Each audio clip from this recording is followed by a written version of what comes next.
आता या 9 दिवसामध्ये तुम्ही सांगितलं सप्तशती म्हणावी, दुर्गा कवच किंवा स्त्री सुक्त म्हणावं, तर तुम्ही अशी काही आपल्या प्रेक्षकांना म्हणून दाखवाल का? स्तोत्र म्हणा, श्लोक म्हणा, आणि त्याचा एखादा आलेला अनुभव, म्हणजे तुम्ही आता शिकवता म्हणजे पठण केल्याने आलेला अनुभव, किंवा त्याचं काय लोकांना हल्ली त्याच्यामुळे काय होतं हे सुद्धा हवं असतं. कारण हे मी म्हटलं आणि मला काय मिळेल ह्याच्यामध्ये पण इंटरेस्ट असतो. तर तुम्ही ते जरा सांगा ना आपल्या प्रेक्षकांना, म्हणून दाखवा. नक्कीच.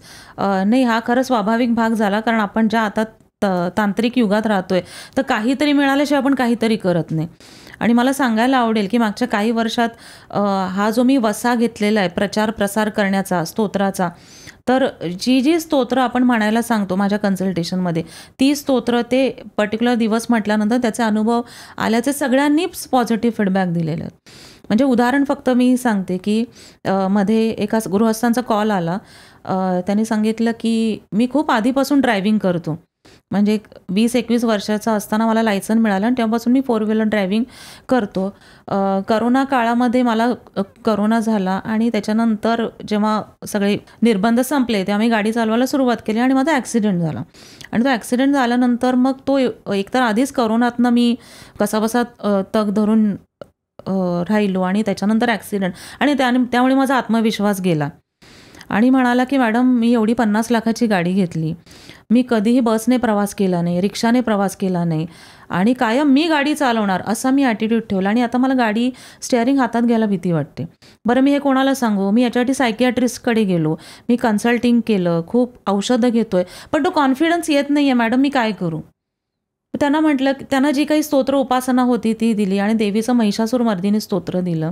त्यांना एक पर्टिक्युलर टाईम पिरियड दिला जो काही आपल्या शास्त्रात सांगितला आहे, आणि त्याच्यानंतर त्यांनी मला समोरून आवर्जून सांगितलं की मॅडम, जेव्हापासून विष्णू सहस्त्रनाम आणि ही देवी उपासना करतोय तेव्हापासून आपोआप माझ्या मनात तो जो हरलेला आत्मविश्वास होता तो हळूहळू जागृत झाला आहे. आता मी गाडी चालवायला सुरुवात केली. अर्थात आता ते आहेत कोकणात राहणारे गृहस्थ, ते म्हणाले मी कोकणाच्या बाहेर जात नाही, आधी मी मुंबई पुण्याला जायचो, पण निदान मी आता तिथल्या माझ्या गावातल्या गावात तरी गाडी चालवतो, आणि हा फक्त 2 महिन्यात झालेला फरक आहे.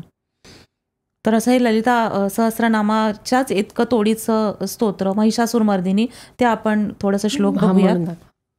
आणि हे कधी म्हणजे एखाद्याचा कॉन्फिडन्स गेला तर महिषासूर मर्दिनी स्तोत्र म्हणायचं. हो आहे. मेंटेन ठेवायला कसं असतं, आपल्याकडे एखादी गोष्ट असली की मग आपण ॲब्रप्टली वापरतो, आपल्याला वाटतं की ते जाणारच नाही कधी.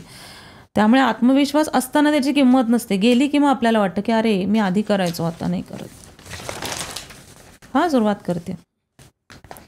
ऐगिरी नंदिनी नंदित मेदिनी विश्वविनोदिनी नंदनुते गिरिवर विंध्य शिरोदिनी वासिनी विष्णू विलासिनी जिष्णुनुते. असं हे मोठं स्तोत्र आहे, त्याच्यातले मी काही कडवे घेतली. हे म्हणत असतानाच तुम्हाला जाणवेल की तुमच्यात इतके व्हायब्रेशन्स तयार होतात. आता संस्कृत आहे, थोडं म्हणायला जड पडतं, जमलं तर शिकून घ्या किंवा पठण श्रवण करत करत करा. पण एक एक अक्षर उच्चारत जेव्हा तुम्ही हे म्हणता तेव्हा आपोआप तुमच्यामध्ये जी जागृत नसलेली सुप्तावस्थेत असलेली जी शक्ती आहे ती पुन्हा जागृत होते. मगाशी तुम्ही म्हणालात ना आर्थिक सुबत्तेसाठी, बरोबर, ते कुठलं स्तोत्र आहे? कोणीही कुठल्याही लेवलला असलं तरी प्रत्येकाला असं वाटतं, म्हणजे त्याचं 10 रुपये इन्कम आहे, त्याला वाटतं अरे मला 100 रुपये मिळायला पाहिजे, 100 रुपये असेल 1000 रुपये मिळायला पाहिजेत. सो आर्थिक उन्नती प्रत्येकालाच अपेक्षित असते.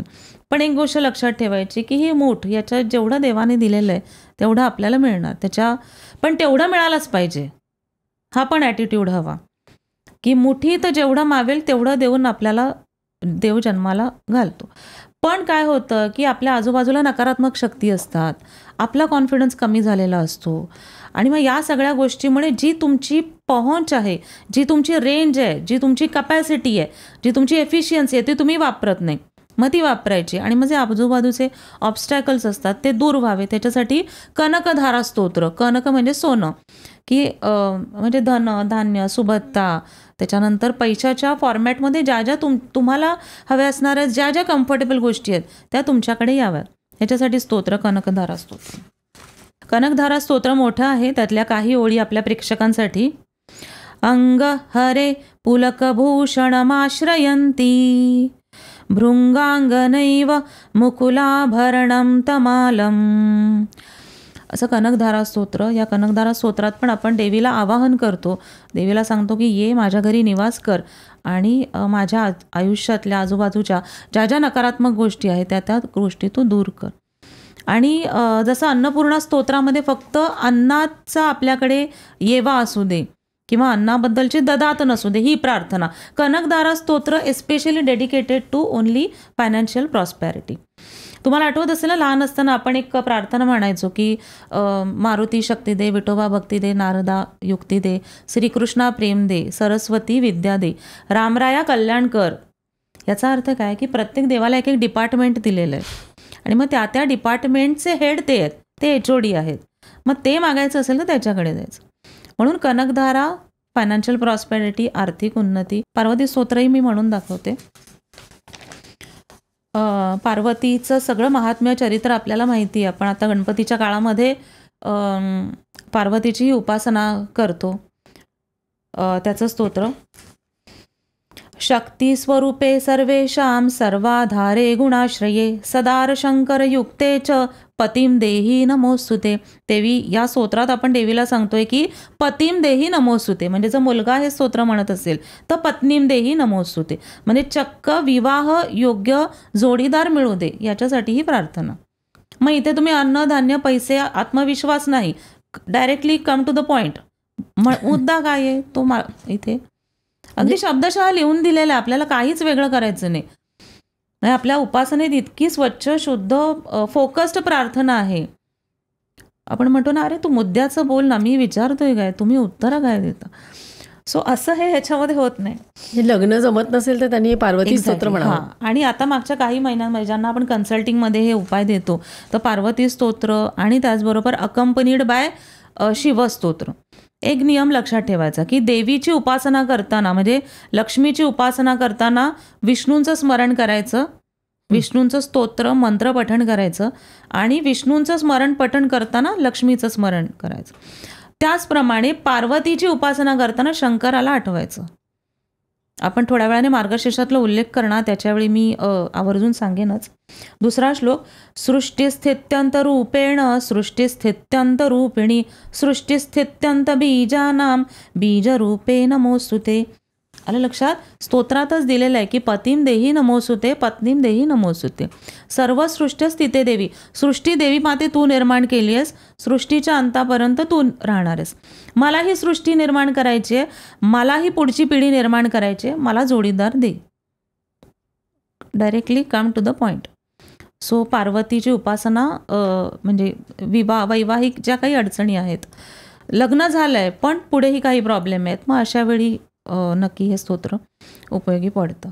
बरं, मग आता लग्न झालं आहे, मग आता लग्न झाल्यानंतर पुढे प्रेम टिकवायला हवं ना, मग त्याच्यासाठी आपल्याकडे पुन्हा स्तोत्र आहे. बरं, आता जसं नवरात्री येते ना, तर नवरात्री देव पार्वतीची उपासना, तसं आत्ताच 2-3 दिवसापूर्वी, म्हणजे आता पॉडकास्ट कधी रिलीज होईल आपला, तर त्याला 8-1 दिवस होऊन गेले असेल, राधा अष्टमी झाली. पण आपल्याकडे फार कोणाला राधा अष्टमी माहीत नाही की कृष्ण जन्म आपण साजरा करतो, पण राधेचं काय है ना. राधेचं स्तोत्र एक म्हणते आणि मग त्याच्यानंतर राधेबद्दल थोडंसं टिकावं म्हणून का. हां, प्रेम टिकावं म्हणून राधेचं मंत्र म्हणायचं. राधेची पण एक आख्यायिका आहे, तेही मला सांगायला आवडेल. कृष्णाराध्यां जगत सेव्यां जगत गुरु जगत प्रसूम नमामि मातरम राधाम कृष्णाराधन तत्पराम. म्हणजे मेंटेनन्स, मॅरेज मेंटेनन्स. हो, कुठल्याही नात्यामध्ये प्रेम हवं. आई वडील मुलं आहेत, मी सांगितलेलं का तुम्हाला हे करायला, का केलं, असं जे आई वडील मुलांमध्येही संभाषण आहे प्रत्येक नातं, तर त्या नात्यामध्ये प्रेम टिकावं याच्यासाठी राधेचं स्तोत्र. आणि एक चांगलं आयुष्य म्हणजे फक्त आर्थिक सुबत्ता नाही, तर एक कम्फर्टेबल आयुष्य जगण्यासाठी मग कोणतं स्तोत्र म्हटलं पाहिजे. त्यासाठी एक श्री सूक्त नावाचं स्तोत्र आहे आणि त्याचे काही श्लोक घेते आणि ते श्लोक म्हणताना काही चुका लोक करतात, तर ते मी सांगते. हिरण्यवर्णाम हरिणीम सुवर्ण रजतस्रजाम चंद्राम हिरणमयीम लक्ष्मीम जातवेदोम आवह. या श्लोकात तुम्ही देवीला सांगते, देवी माते ये माझ्या घरी ये आणि निवास कर. आता गामश्वम पुरुषानम हे ऐकलं ना तुम्ही, याच्यात तुम्ही काय मागितलं, गाम म्हणजे गाय, अश्व म्हणजे वाहन, पुरुषानहम म्हणजे चांगले नातेवाईक मित्र. मग आता मला लोक म्हणतात की मॅडम आता या स्तोत्रात दिले गामश्वम, गायी ठेवणार कुठे? घोडे ठेवणार कुठे? मागताय काय तुम्ही की गाय, घोडे आणि चांगली माणसं मिळू दे. चांगली माणसं ठीक आहे, गाय, घोडे काय? तर आजच्या काळाला हे समर्पक कसं आहे, तर गाय मिळू दे म्हणजे दूध दुभतं व्यवस्थित असू दे. माझ्या घरी दूध दुभत्याची कधीही कमतरता नसू दे. अश्व म्हणजे आजच्या काळात वाहन, मला वाहन सुख मिळू दे, ह्याच्यासाठी प्रार्थना. दुसरं, ताम पद्मिनीं शरणं प्रपद्ये लक्ष्मीर्मे नश्यतां त्वां ऋणे उपैतुमा दैव सख कीर्तिश्च मणिना सह प्रादुर्भूतोऽस्मि राष्ट्रेऽस्मिन् कीर्तिं वृद्धिं ददातु मे क्षुत्पिपासामलां ज्येष्ठां अलक्ष्मी नाशयाम्यहम. इथे एक गोष्ट फक्त लक्षात ठेवायची सगळ्यांनी, ह्या दोन्ही ठिकाणी ना अलक्ष्मी असा उल्लेख आहे. माझ्या घरातली अलक्ष्मी नश्यतां त्वां ऋणे. अनेक अभ्यासक आपल्या विद्यार्थ्यांना शिकवताना ही गोष्ट स्पेसिफिकली सांगत नाही. मुलं, सदस्य, विद्यार्थी काय म्हणतात? लक्ष्मीर्मे नश्यतां त्वां ऋणे, म्हणजे माझ्या घरातली लक्ष्मी नष्ट होऊ दे. आपल्याला म्हणायचं अलक्ष्मी नश्यतां. अलक्ष्मी म्हणजे काय? अलक्ष्मी म्हणजे दरिद्रता, अलक्ष्मी म्हणजे नकारात्मकता, अलक्ष्मी म्हणजे धूळ, माती, ही सगळी नष्ट होऊ दे. सो ही प्रार्थना श्री सूक्त म्हणताना तुम्ही ही प्रार्थना करते की देवी माते ये, माझ्या घरी निवास कर आणि तू एकटी नको येऊस, तू विष्णूंसह ये आणि ज्या ज्या नकारात्मक गोष्टी आहेत त्या दूर जाऊ दे आणि शुभ गोष्टी येऊ दे. ही क्लिप शेवटपर्यंत बघितल्याबद्दल खूप खूप धन्यवाद.